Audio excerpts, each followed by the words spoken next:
일본의 작은 마을에 사카모토라는 남자가 살고 있었다. 그는 평범한 직장인이었지만 마을에서는 다소 이상한 인물로 알려져 있었다.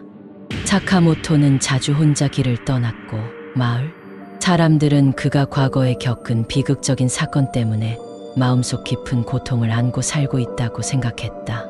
그가 유일하게 입을 열 때는 예전에 아내가 자신에게 한 말들을 떠올리며 조용히 중얼거릴 때였다. 사카모토는 젊은 시절 사랑하는 아내와 함께 행복한 가정을 꾸리고 있었지만 어느 날 갑자기 아내가 병에 걸리게 된다. 병은 점점 심각해져 가고 마을의 의사들은 치료법을 찾을 수 없다고 했다. 아내는 결국 병상에서 세상을 떠나고 사카모토는 그녀를 잃은 슬픔에 잠겨 절망에 빠지게 된다. 그의 일상은 그녀의 죽음 이후 완전히 변해버렸다.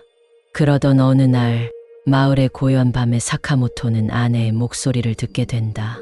그 목소리는 분명히 그의 집에서 들려왔고 그는 곧 그 목소리가 자신이 기억하는 아내의 음성이라는 것을 깨달았다. 공포와 혼란에 빠진 사카모토는 그 목소리를 쫓아 집안을 뒤지지만 아무것도 발견할 수 없었다. 며칠 후 사카모토는 한 노인을 만났다. 이 노인은 마을의 오래된 전설에 대해 이야기했다. 노인은 사카모토에게 이렇게 말했다.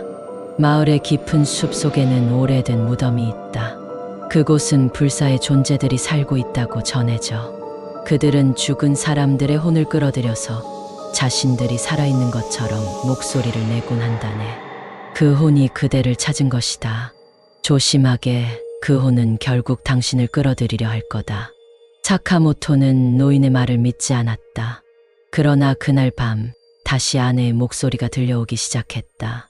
이번에는 그 목소리가 점점 더 선명하게 들렸고 사카모토는 그녀가 집안 어딘가에 숨어 있다는 생각에 빠져들었다.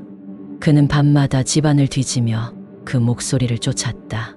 그러던 중 사카모토는 아내의 목소리를 따라 집 뒤쪽의 숲으로 들어가게 되었다. 숲 속에서 그는 아무리 찾을 수 없는 것들을 느끼기 시작했다.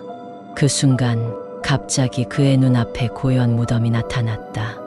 무덤은 꽤 오래된 것처럼 보였고 그 위에는 오래된 돌비석이 하나 놓여 있었다. 사카모토는 무덤을 바라보며 자신도 모르게 가까이 다가갔다.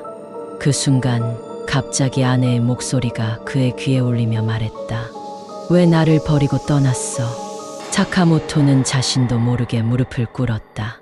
그 순간 무덤의 뚜껑이 열리며 불길한 냄새와 함께 무언가가 나와 그를 향해 다가오기 시작했다.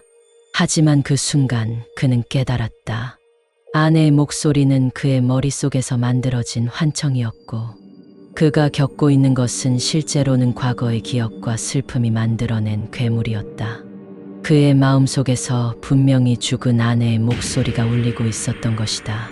그 목소리는 살아남으려는 그의 정신이 만들어낸 왜곡된 실체였고 그것은 결국 그를 미치게 만들고 있었다. 사카모토는 아내의 목소리가 아닌 자신이 처한 고통과 마주하며 무덤을 떠났다. 그는 끝내 마을로 돌아오지 못했고 그 후 그의 행방은 아무도 알 수 없었다. 마을 사람들은 사카모토의 행방불명 이후 그의 집에서 다시는 이상한 소리가 들리지 않았다고 전해진다.